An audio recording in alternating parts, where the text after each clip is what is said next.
नमो वरन्तारं नमो सिद्धारं नमो आर्यारं नमो अध्यायारं नमो लोहे सर्वसाहूरं शुद्धात्मानमनेकान्तं साधुमुक्तं मङ्गलम् वन्दे सन्द्रष्टसिद्ध्यर्थं सन्द्रष्टार्थप्रकाशकम् मङ्गलं भगवान् वीरो मङ्गलं गौतम गणे मङ्गलं कुन्दकुन्दाद्यो जयन्धर्मोऽस्तु मङ्गलम् सर्वमङ्गलमाङ्गल्यं सर्वकल्याणकारकं प्रधानं सर्वधर्माणां जैनं जयतु शासनम् नमः श्रीवर्धमानाय निर्धूतकलिलात्मने सालोकानां तलोकानां यद्विद्यादर्पणायते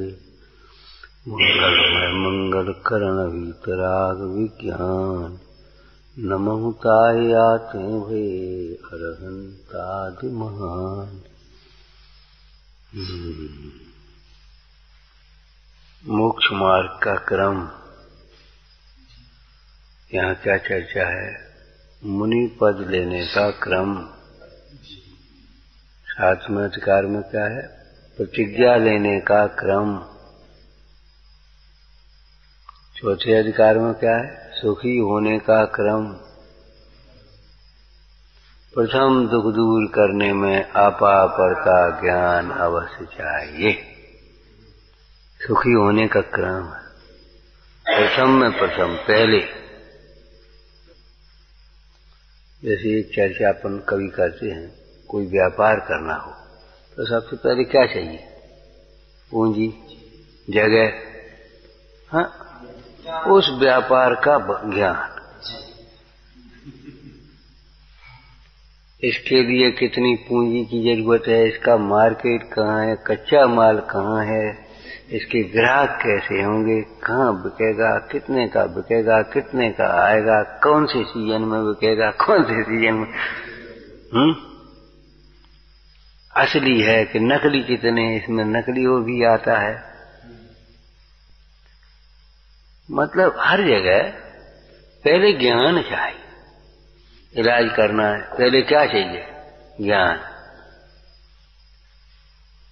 कौन से वैद्य से सलाह लें? नीम हकीम के पास पहुंच गए तो क्या होगा? उल्टा रोग बिगड़ जाएगा।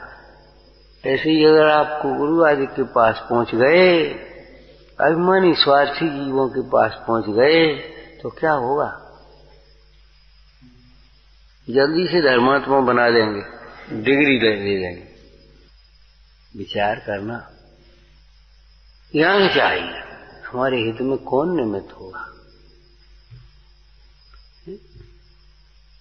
रागादि दूर करने में वीतरागी ही निमित्त हो सकता है। रागी कैसे निमित्त हो सकता?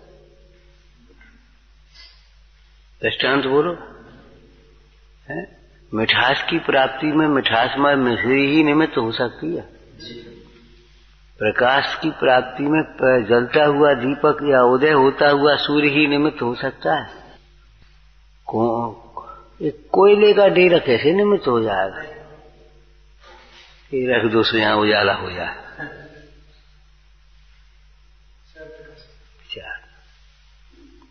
मादसान मोह मुग्धान, मेरे ही ऐसे मोह मुग्ध जी कैसे निमित्त होंगे? निमित्त भी नहीं होंगे, उपादान तो वे भी नहीं होंगे। कौन? वितराग सर्वज्ञ देव भी मोक्ष मार्ग के निमित्त ही है। और निमित्त कब होंगे? जब स्वयं की लगन हो, स्वयं का विश्वास हो, स्वयं की श्रद्धा हो, स्वयं का पुरुषार्थ हो, तब वे निमित्त होंगे। जिन वचन निमित्त होंगे कब? जब स्वयं की श्रद्धा हो, स्वयं की भक्ति हो, स्वयं का अभ्यास हो, तब जिन वचन निमित्त होंगे। दूसरे वचन तो निमित्त भी नहीं होंगे। तो इलाज करने में भी है, शरीर स्वस्थ होने में भी पहले ज्ञान अवश्य चाहिए। स्वास्थ्य का लक्षण क्या है, रोग का लक्षण क्या है, रोग का कारण क्या है, स्वस्थ होने का उपाय क्या है, उसका पथ क्या है, परहेज क्या है, कुपथ क्या है, और इन सबको बताने वाला कौन है। ऐसे भाई मुख्य मार्ग में भी देवसास गुरु का और प्रयोजनभूत तत्वों का ज्ञान अवश्य चाहिए। ये आपा पर के ज्ञान में अंतर्गर्भित समझ लेना चाहिए। आपा पर का ज्ञान में इतना शॉर्ट मत कर लेना, मैं गायक हूँ, ये सब भिन्न है, बस ये ज्ञान चाहिए, और ये ज्ञान हमें है ही, स्वाभिमान आ गया, तन गए। क्या सुंदर लिखा, प्रथम दुख दूर करने में आपा पर का ज्ञान अवश्य चाहिए, पैसा अवश्य चाहिए, ये नहीं लिखा। बाहर के इतने साधन अवश्य चाहिए, ये नहीं लिखा। ज्ञान अवश्य चाहिए, और ज्ञान में भी बाहर का ज्ञान नहीं लिखा, इतनी पढ़ाई होना चाहिए। यहाँ भी ऐसा नहीं लिखा इतना, जैसे शास्त्री करना है तो इतने ग्रंथों का अध्ययन होना चाहिए आपको, उनकी परीक्षा होगी। आचार्य करना है तो इतने ग्रंथों का अध्ययन होना चाहिए, परीक्षा। ऐसे ही सुखी होने के लिए कितने शास्त्रों का ज्ञान चाहिए कि नहीं, ये आवश्यकता नहीं लिखी। क्या लिखी? आपा पर का ज्ञान अवश्य चाहिए। आपा पर के ज्ञान का क्या अर्थ किया था? पर से भिन्न अपना ज्ञान अवश्य चाहिए। वो पर से भिन्न क्यों लगाया यहाँ? कि अनादि काल से अपने को पर रूप ही जानता रहा, और ये जानता है, हम अपने को तो जानते हैं। आप अपना परिचय बता, मेरा ये नाम है, पिता का नाम ये है, एड्रेस ये है, स्थायी एड्रेस ये है, मोबाइल नंबर ये है, फलाना ये है, ये तुम्हारा परिचय है। तुम्हारी सत्ता में, तुम्हारे स्वरूप में ये सब है ही कहाँ?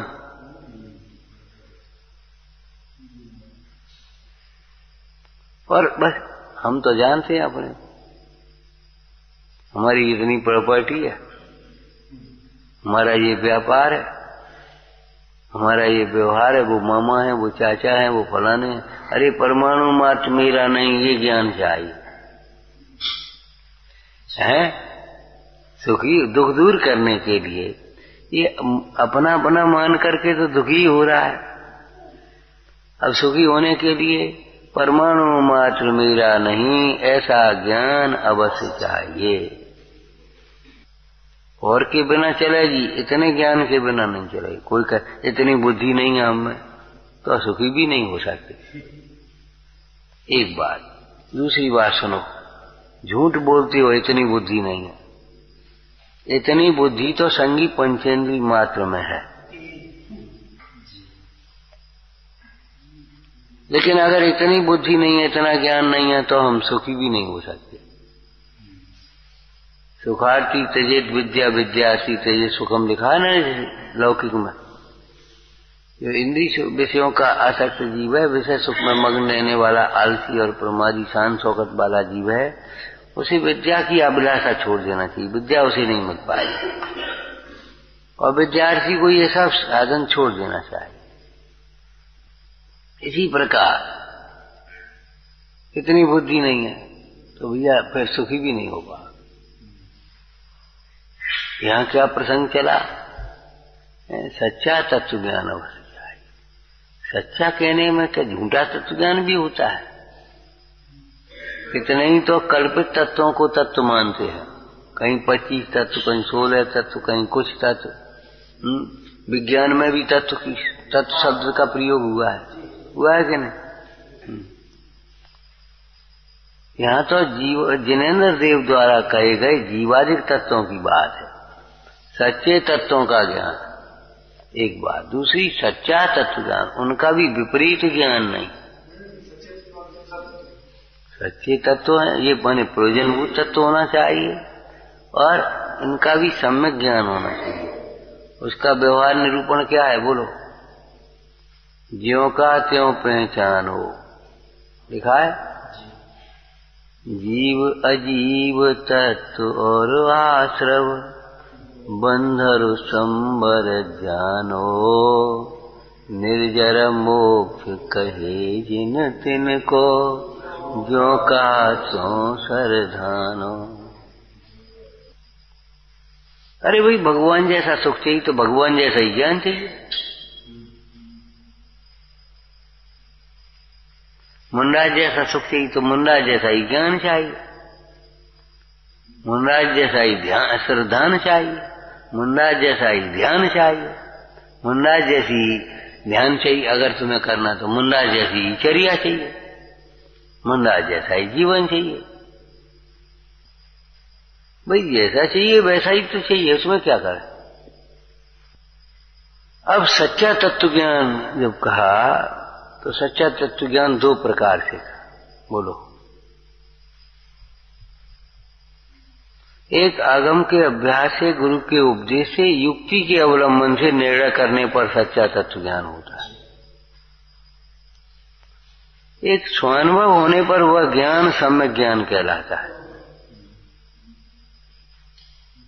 शास्त्र पढ़ करके मैं जीव हूं, मैं आत्मा हूं, ये जाना, ये सच्चा ज्ञान है कि नहीं? है तो, लेकिन अभी सम्यक ज्ञान नहीं है। क्यों? तुम्हें खुद ही नहीं लगता हम जीव, लगता ही नहीं हम ये जीव हैं। तो फिर ये काला गोरा नीला पीला क्यों, मोटा पतला क्यों, कहीं मरण का जन्म का फिर क्यों ये खेल खिलौना। एक मुंची भाई बोले, साहब जन्मदिन कैसे मनाना चाहिए? एक मुंची भाई ने प्रश्न किया, जन्मदिन कैसे मनाना चाहिए? हमने कहा भैया कैसे कहा, किसका जन्मदिन ये बता। अजन्मे का जन्म, अजन्मे का जन्म, जन्मदिन कैसे मनाना चाहिए? जब जन्म ही नहीं हुआ है तो जन्मदिन कैसे मनाओगे? जन्मदिन पहले बताओ तो सही है। जन्म तुम्हारा जन्मदिन कौन सा है? डेट ऑफ बर्थ कि भाई अनादि अनंत है, तुम जीव हो, तो फिर डेट ऑफ बर्थ कहां से आ गई मुझे बता। कि साहब वो व्यवहार है। सुनो, तो व्यवहार परमार्थ के लिए है, तो जन्मदिन कैसे मनाना चाहिए? विचारना चाहिए, ये जो जन्मने वाला है वह मैं नहीं हूं, मरने वाला भी मैं नहीं, मैं तो इस जन्म मरण से पार, मैं अनादि अनंत चैतन्य भगवान आत्मा हूं। ठीक है ना? अब इसके लिए क्या करना चाहिए? व्यवहार तो व्यवहार है, व्यवहार तो जुड़ता जाता है। इनसे व्यवहार जुड़ा तो ये इनके मित्र हैं, तो इनसे व्यवहार जुड़ेगा, फिर इनसे जुड़ा तो ये कौन आ गई तीसरी तुम्हारे साथ? ये इनके मित्र है, ये तो फिर इनका लड़का है मित्र, फिर उनका, ऐसे व्यवहार जुड़ता जाता है ना एक दूसरे से। ऐसे ही व्यवहार, जन्मदिन कैसे मनाना चाहिए? तो परमार्थ से तो जन्म होता नहीं, तो परमार्थ से तो जन्मदिन मनाया नहीं जा सकता, परमार्थ से तो अजन्म है। अब व्यवहार से कहें तो व्यवहार से जन्मदिन कैसे मनाएंगे? कि अनादि अनंत तो है, लेकिन अनादि से अनादि अनंत को भूला हुआ है, भूला हुआ ना। तो ये शरीर के संयोग से जन्म होता है लोक व्यवहार में, लेकिन ये तो शरीर का जन्म हुआ, हालांकि शरीर का जन्म नहीं कहा जाएगा। क्यों? अकेला शरीर नहीं जन्मता, जब जीव आता है वहां तभी वो परमाणु गर्भवत जीव के माता के गर्भ में और ये सम्मूर्छन आदि जीवों की गंदगी आदि में, जहां जिसकी उत्पत्ति है स्थान में है, इसको अपने शास्त्रीय भाषा में योनि कहते हैं। सचित योनि, अचित योनि, सचित्ताचित योनि होती है ना, योनि के भेद तत्वासूत्र में। तो वहां जो परमाणु हैं, जब जीव आता है तब उन परमाणुओं को शरीर रूप परिणाम आता है, निमित्त नैमित्तिक संबंध से। नहीं तो वो शरीर कुछ नहीं होगा, वो पड़ा रहे। बीज बोया, अब जीव आया तब वो अंकुरा होकर के चलता, वनस्पति कायेगी, उसके बिना नहीं हो। तो अब शरीर का जन्म, कि शरीर के संयोग का नाम जन्म कहलाता है, शरीर आदि के वियोग का नाम मरण कहलाता है। तो अब जन्मदिन कैसे मनाना चाहिए? ये जन्म जो कहा जा रहा है वो मेरा जन्म तो है नहीं। तो मेरा जन्म क्या है बोलो? मेरा जन्म क्या द्रव्यार्थिक नए से तो जन्म हुआ ही नहीं। अब पर्यार्थिक नए से देखें तो मेरा जन्म क्या है? जब मुझे मेरा भान हुआ, क्या कहा? जब मुझे मेरा भान हुआ उसी दिन जन्म हुआ।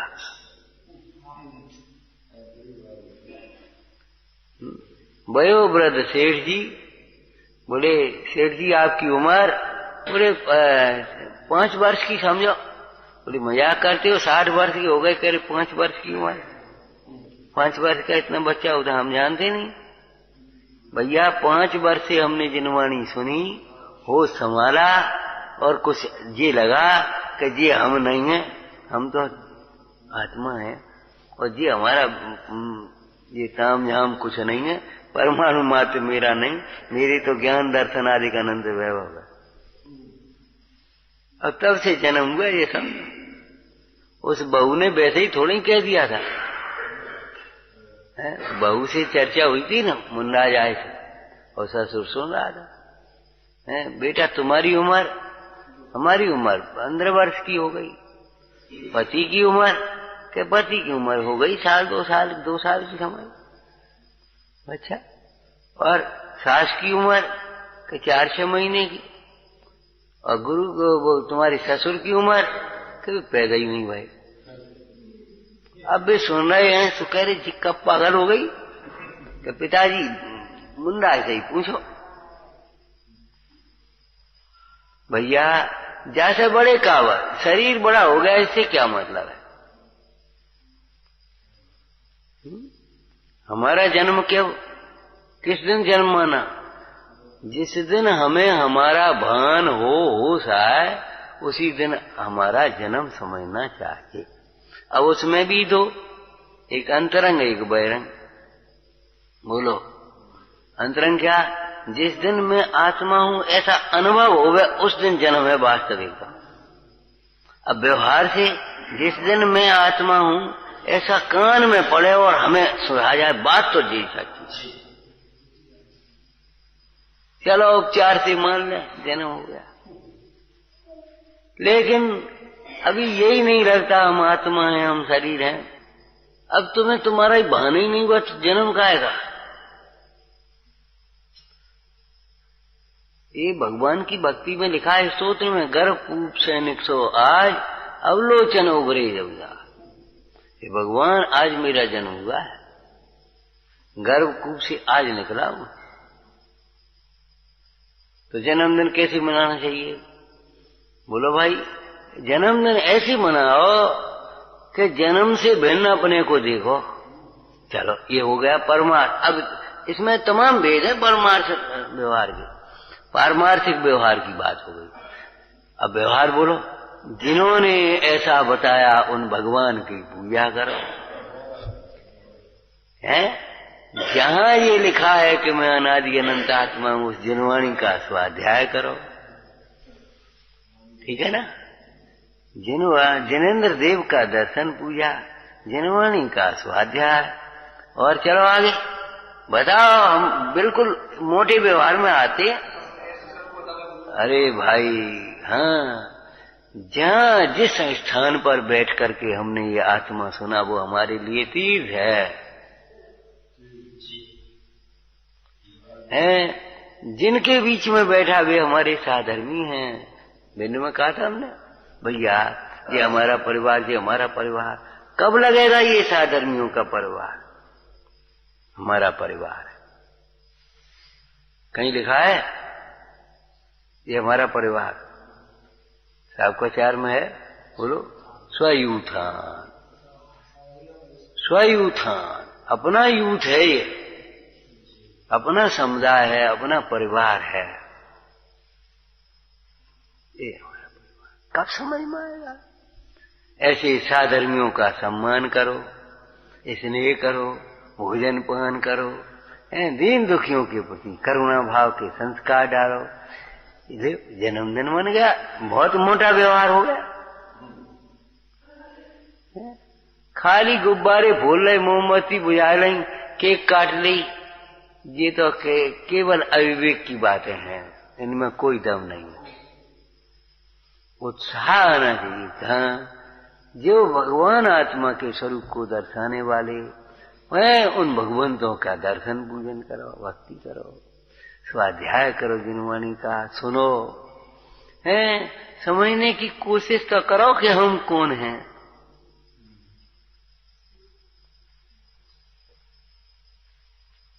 ये स्थूल बातें हैं।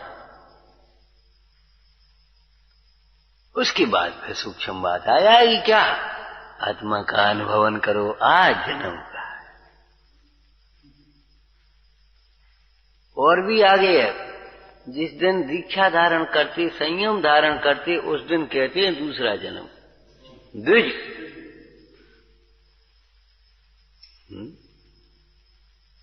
आज दूसरा जन्म हुआ है। इस माता के गर्भ से शरीर का जन्म हुआ था और जिनवाणी के अभ्यास से दूसरा जन्म हुआ हमारा। हमने अपने आत्म स्वरूप को पहचाना, उस आत्म स्वरूप की आराधना के लिए कमर कसा है। जैसे कन्या अपने माता पिता, सखी सहेली सब खेल कूदों को छोड़ करके अपने पति के समर्पण के लिए जाती है, ऐसे ही हमने अपनी जिंदगी इन विषय कसायों से निवृत्त करके अपनी आराधना में लगाई है, संकल्प किया है।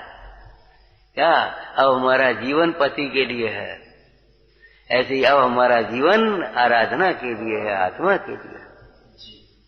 तब चर्चा आई थी इच्छाकार है, यहाँ तो पहले भी कहा था, इच्छाकार का प्रधान अर्थ आत्मा को इच्छना है। आत्मा के इच्छे बिना, चाहे अभिलाषे बिना, आत्मा की भावना के बिना कहाँ मुक्ति मार्ग मिलेगा। अब आत्मा इच्छता है ना, तो आत्मा इच्छने का मतलब आत्मा की आराधना की इच्छा करना, और आराधना की इच्छा जिन्हें है तो आत्मा की आराधना चाहे जैसे तो नहीं होगी। परसों ही तो चर्चा की थी हमने, भैया कौन बैठा था, हमने कहा बेटा तुमने व्रत लिया काहे को, जी बता तुम। तो अपनी आराधना करने के लिए, तो अपनी आराधना बातन से होती है, छल प्रपंचों से होती है, विषय कथाओं से होती है, परिग्रह के विस्तार से होती है, लौकिक जीवों की संगति से होती है आराधना। खेल खिलौना समझ रखा तुमने आराधना को। आराधना किसी का नाम है क्या? नाम की आराधना के काम की आराधना, सोचो तो सही। आराधना का बढ़िया प्यारा सा अर्थ बता, बस इतना ही कहेंगे। सीता जी दृष्टांत सहित बताओ। सीता जी जंगल में गई राम के साथ, जंगल में तो गई महल वगैरह सब छोड़ करके, राम को देख करके प्रसन्न थी को है। रामचंद्र जी स्वयं बोले बहुत कष्ट होगा, यहाँ जमीन पर लेटे हैं बस। अरे जहाँ राम है वहां काय का कष्ट? राम को देखते हुए प्रसन्न रहना ये शील है, ऐसे ही आत्मा राम को देखते हुए प्रसन्न रहना ये आराधना है, लोकोत्तर शील है। हम सकल को देख देख के प्रसन्न हो रहे, हम कितने गोरे हैं, हम कितने मोटे हैं, कितने सुंदर हैं। अब पागल है तिजोरी को देख करके प्रसन्न हो रहा, हमें इतने पैसा है हमारा। ये भीड़ को देख करके प्रसन्न रहा, देखो मेरे लिए कितने लोग सुनते हैं, कितने लोग, मेरी कितनी प्रतिष्ठा है, मेरा कितना प्रभाव। अरे पागल, ये पुण्य का प्रभाव है। जिस दिन तीर्थंकर प्रकृति का उदय पूरा हुआ, ऐसे खड़े रह गए आदिश्वर हो चाहे महावीर स्वामी हो, अकेले समूषण वगैरह सब खत्म। ये तुम्हारा प्रभाव नहीं है। अरे हमारा प्रभाव तो हमारा उत्कृष्ट भाव, पंचम भाव, व्यायक भाव, ध्रुव, कोई पता है कुछ है? आराधना खेल खिलौना समझ रखा। न आत्मा का स्मरण, न परमात्मा का स्मरण, न लक्ष्य का स्मरण, न उसके साधन का संकल्प, न कोई उसके लिए त्याग, न उससे विरक्ति।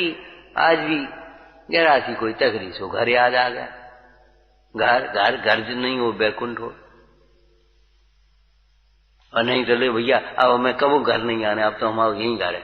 अरे यहाँ घर है न, वो घर है न ये घर है, घर तो यहाँ है।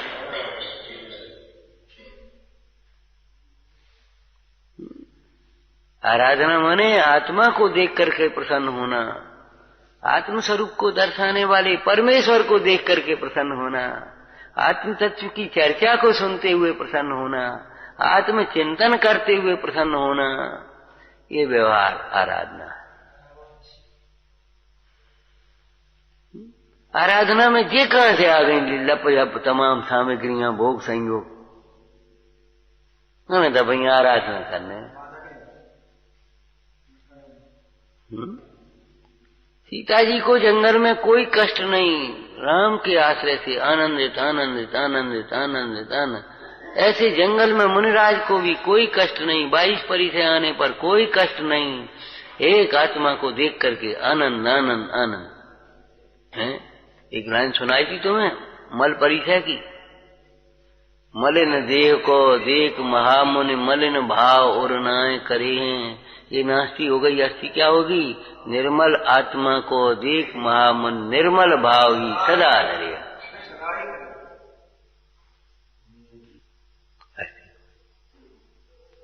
आराधना के लिए तो इन सबसे निवृत्त होना होता है, मोह से रहित आराधना होती है। मोही जीव को आराधना नहीं होती, आराधक जीव मोही नहीं होते, आराधक जीव का कोई नहीं होता, एक आत्मा बस, कोई नहीं होता। उसका व्यवहार अलौकिक हो जाता है। हमारे धर्म पिता अनंत, हमारी माता जिनवाणी, हमारा परिवार, माने कोई शुद्ध नहीं, कोई आने की बात ही नहीं। देखो जटायु को, वो गीत पक्षी को जब सम्यक हुआ ना, तो माता ने, वो कहना मुंडराज ने कहा, हे सीते ये पक्षी सम्यक्ति हो गया, श्रावक हो गया, अब अभक्ष भक्षण नहीं करेगा, जंगल में कहाँ जाएगा, इसकी पालना करना। माने उसके पालन पोषण की चिंता उस जटायु को नहीं, पक्षी को नहीं, मुन्नाज को विकल्प आया। इसका नाम वात्सल्य है। और उन्होंने सीता से कहा इसकी पालना करना। तब सीता ने, बच्चा हो तो नाम रखते कि नहीं रखते, तो एक बालक समझो तो उसका नाम जटायु रख दिया, प्यार है। जटायु तो उसका रखा हुआ नाम था, जटायु। अब वो जटायु पक्षी सीता के साथ रखे, प्रासुक भोजन करे और राम भक्ति करें, सीता वीणा बजाएं और वो भी नृत्य करे, सुने पढ़े आनंदित रहे।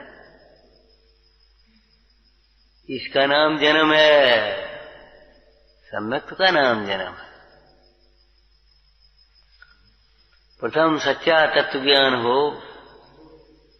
जन्म का तत्व समझो, मरण का तत्व समझो। मरण का तत्व समझोगे तो मरना तो देह का भी हो गया, इसमें आत्मा का नाश तो होता नहीं है।